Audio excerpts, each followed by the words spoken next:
Yes, ito, mama ko. Kamukha. Si Tita Mildred, ito si Lola Rafaela. Yan yung mama ni Lolo Ramon. Oh. Kaya ka ba umalis dahil takot ka sa kanya? Actually, mas takot ako sa magiging buhay ko kapag nagstay ako dito. Alam mo, growing up, nakita ko talaga na naging miserable sila eh. Kasi kinokontrol sila ni Lolo Ramon. Ayoko nang ganun. Pero bumalik ka. Kailangan ko eh. Di bale, tutulungan kita. Yeah.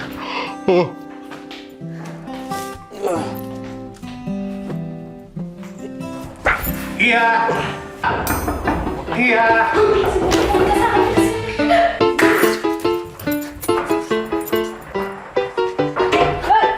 Lolo! May kailangan po kayo? Yes! Kailangan ko na ng apo ngayon. Di ba gagawa na kayo ngayon? Lolo! Bakit? Eh, hindi ba mag-asawa naman kayo? Kailan nyo sisimulan yan? Pag naghihingalo na ako. Lo! Ako pong bahala. I'm on it. Very good. Han!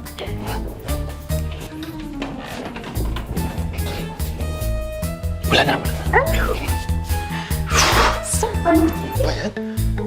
Ikaw ang tinawag mo nga ako eh. Tinachansingan mo lang ako eh. Wala na ba dyan?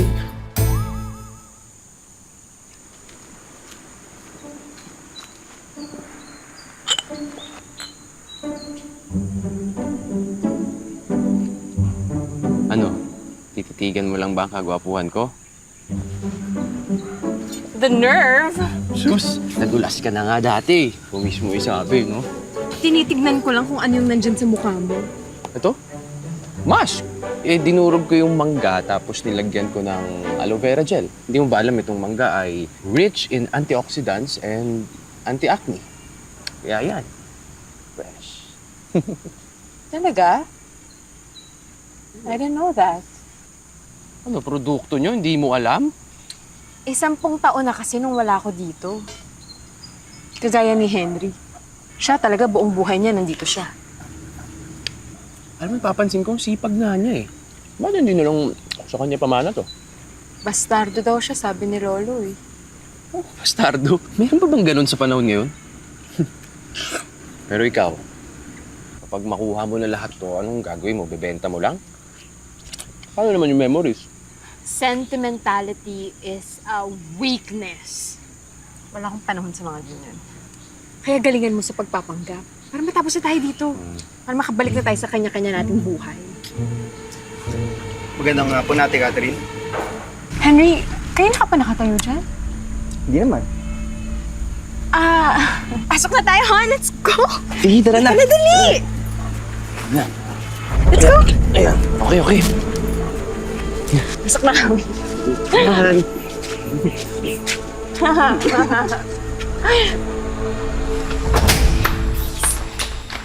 Ano? Sundan niya ba tayo? Kanina pa wala. Chancingan mo na lang ako eh. Wow, kapal ang mukha mo, ah.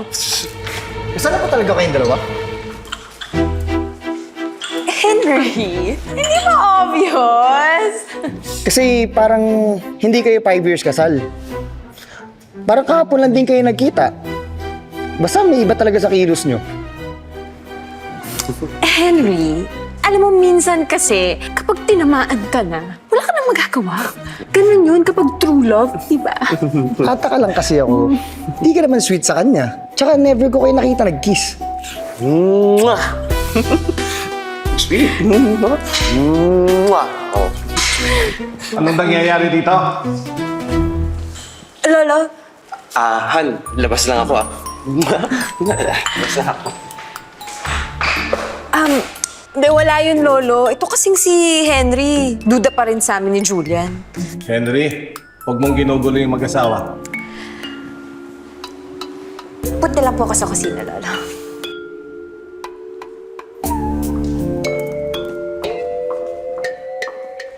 Mga beses agad naka-chancing sa akin. Nasaan ka?